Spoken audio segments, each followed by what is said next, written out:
Hi, my name is doctor Shubha Dham और आज हम आपसे एक डेंटल इमरजेंसी सिचुएशन डिस्कस करना चाहते हैं क्योंकि आज ही एक मेरे पेशेंट क्लिनिक में आया था जो अराउंड 12 से 13 साल का था और उसका एक्सीडेंटल फॉल हुआ एंड उसका पूरा जो दांत है जड़ के समेत वो पूरा बाहर आ गया।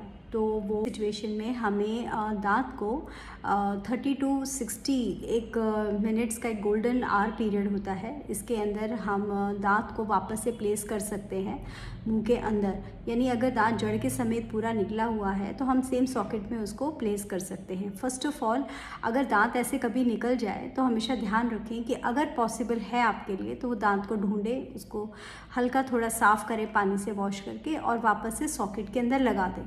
अगर ऐसा कर सकते हैं आप तो ये बेस्ट रहेगा।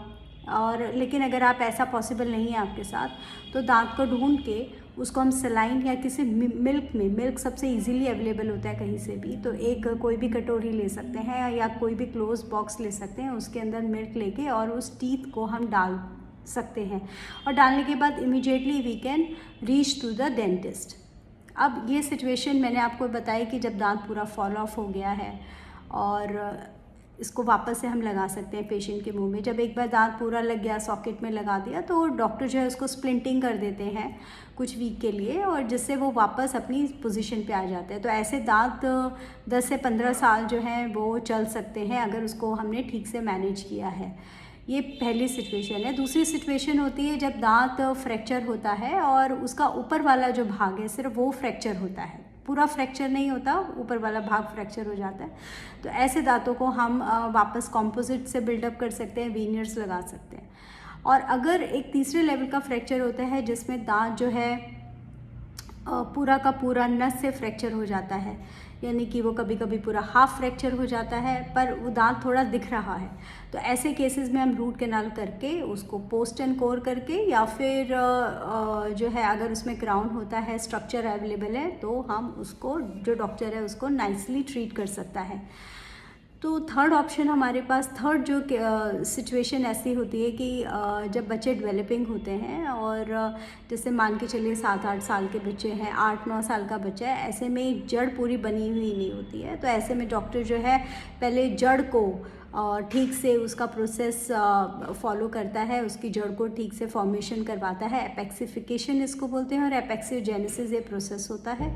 जब एक बार ये कुछ कंप्लीट हो जाता है तब उसके बाद फर्दर डेंटिस्ट इसको देखते कैसे प्रिजर्व करना है।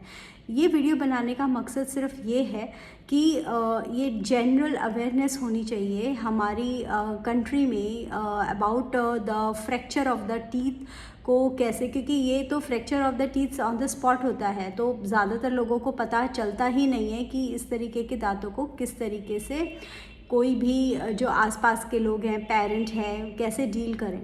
तो इनफैक्ट ये एडल्ट के साथ भी हो सकता है और 7 से 13 साल के बच्चों के साथ, किसी के साथ भी हो सकता है।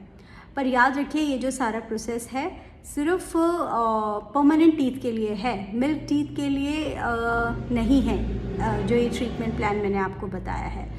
तो thank you for the today. I hope this will help you out and keep learning this process because this is very important, क्योंकि ऐसी डेंटल इमरजेंसी किसी के साथ भी हो सकती है।